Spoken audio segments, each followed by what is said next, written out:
अस्सलामु अलैकुम वरहमतुल्लाहि वबरकातुहू। तो दोस्तों, आपका मैं वेलकम करती हूँ अपने इस चैनल किस्सा पारीना में, और आपसे रिक्वेस्ट करती हूँ प्लीज़ वीडियो देखने से पहले मेरे चैनल को सब्सक्राइब कर दें और बेल आइकन को भी दबा दें।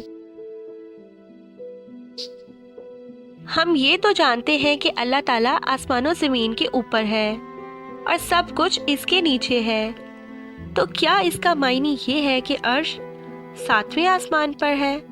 अल्हम्दुलिल्लाह, इसमें कोई शक व शुबा नहीं कि अर्श 7वें आसमान के ऊपर है, बल्कि वो सब मखलूक़ात से भी ऊपर है, और इस पर सरी दलाइल भी दलालत करते हैं। इन दलाइल में से बाज़ ये हैं।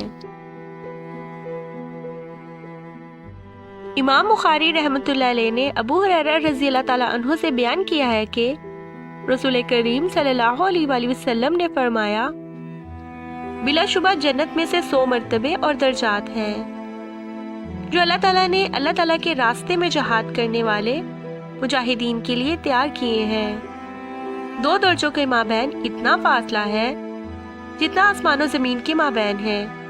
लिहाजा जब तुम अल्लाह ताला से सवाल करो तो जन्नतुल फिरदौस मांगा करो, क्योंकि वो जन्नत का वस्त और बुलंद तरीन दर्जा है, और इसके ऊपर रहमान का अर्श है, और वहीं से जन्नत की नहरें फूटती हैं।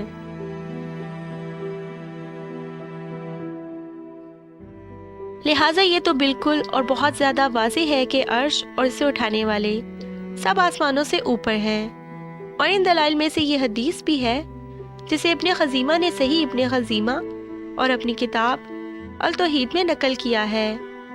इब्ने मसूद रज़ियल्लाहु ताला अन्हु बयान करते हैं कि रसूल करीम सल्लल्लाहु अलैहि वसल्लम ने फरमाया, आसमान दुनिया और इसके साथ वाले आसमान में 500 बरस का फासला है, और हर आसमान के माबैन 500 बरस का फासला है। अब्दुल्ला बिन उमर रज़ियल्लाहु ताला अन्हु ने कहा कि अल्लाह ताला ने 7वें आसमान पर पानी बनाया है और पानी के ऊपर अर्श रखा है। अल्लामा अलबानी रहमतुल्लाह अलैह ने इसकी संद को सही कहा है। वल्लाहु आलम।